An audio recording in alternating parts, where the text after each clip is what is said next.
Oh, it's time to take a shower. Time to replace this old style shower head with something fancy. Ah, this is a much better setup. I'm gonna be smelling so fresh and so clean.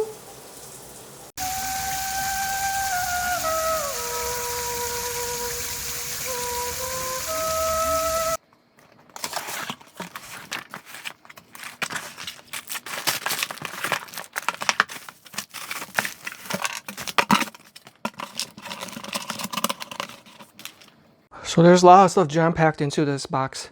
So you got like a thank you card and instructions manual right here. Don't worry, I'm gonna guide you guys through the steps. You have the 10 by 10 inch rainfall shower head and the extension arm, which is 11 inch. And this is the handheld shower head, which is 10 inches by 4.5 inches. All right, and we have the 3-way diverter right here. Okay, divert the water. You got a water flow regulator, so make sure that's in there. And a 5 feet stainless steel hose right here. And an adhesive shower head bracket, which was inside a box, standalone box. And supposed to be a total of 6 washers.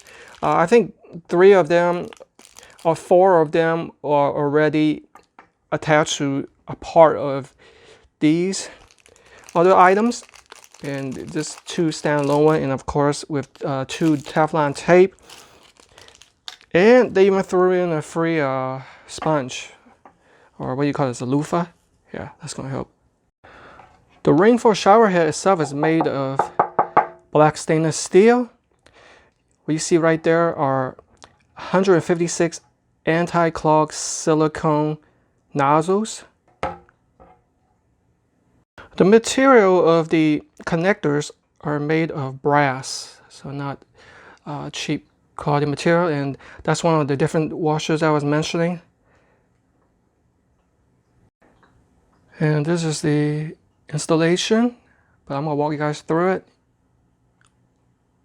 And a quick reminder, don't forget to remove these end caps, otherwise there will be no water flow. My first step is to, of course, loosen and remove the old shower head through the main wall valve. See? My first step is to insert the 3-way diverter into the hose. I already have a washer in here. You definitely want to put a washer on the 2 connector sides, but we'll get to that. Here's a quick tutorial on how to use plumber's tape or Teflon tape. In areas or connectors where you already have a washer, it's not required to use that.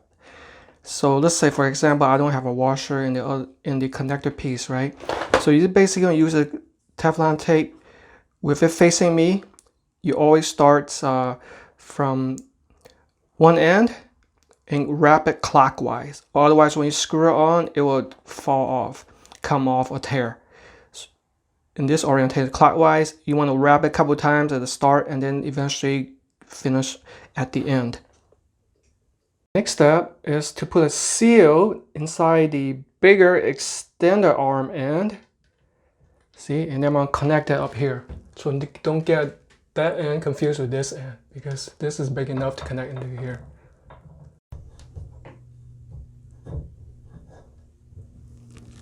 So this is called a flow regulator, and this is a mesh filter. They go hand in hand.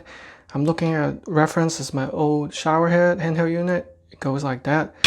So I'm just gonna pop it in here into the rainfall shower head. Flow regulator, okay. And the mesh filter. And now I'm screwing on my rainfall shower head. You can loosen and tighten this to the angle that you want. Starting to look beautiful already. The next step is to insert this end, the conical end, to the handheld shower unit. Now, it already has a washer in here. If I try to put another washer here, there's not enough space for any screwing on tight. So I'm gonna do like screw it on like this.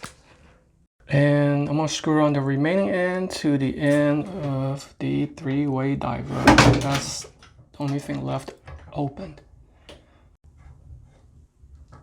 Before I even install the adhesive shower head bracket holder, I'm gonna test to see if there's any leakage.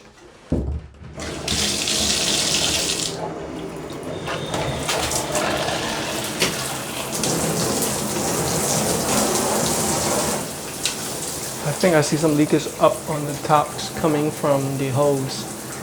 So I probably want to apply some Teflon tape.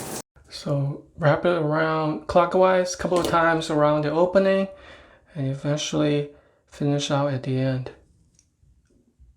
Because of the proper orientation of the Teflon tape, see, it doesn't tear it.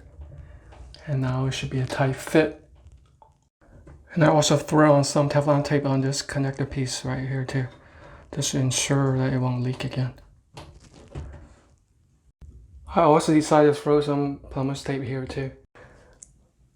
I have everything attached as best as I could. As you can see, shower head handle bracket I attached right here up high and off to the right. Let's go ahead and turn the power. And of course, don't forget about this loofah.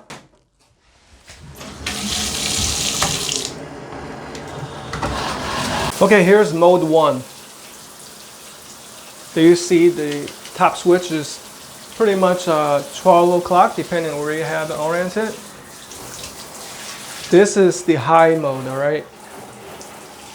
High shower mode. And this is called the low mode. Kind of like a spray mist. And check this out. Here is the water jet mode. Look at how powerful that is. Wow, you can use that to clean the grime and build up from the bathtub. Awesome. Okay, so now if I put the primary switch to the clockwise position, we are going to have a combination of the rainfall shower and the shower head. So dual cleaning. All right. Now if you were to rotate it to the last setting, you have a strictly waterfall, rainfall shower. Nothing beats a combination of a rainfall shower and also a handheld shower head. That way you can clean your body at all the hard to reach places and angles. And I really definitely appreciate the power jet, which helps clean the bathtub grime, which can collect over time. And the silicone heads are going to prevent moisture and bacteria buildup. I mean, look at the buildup of my old shower head, and these are, I think, just plastic. So if you are looking for a complete body cleaning shower head system, definitely check out the BEI rain shower head and handheld shower combo.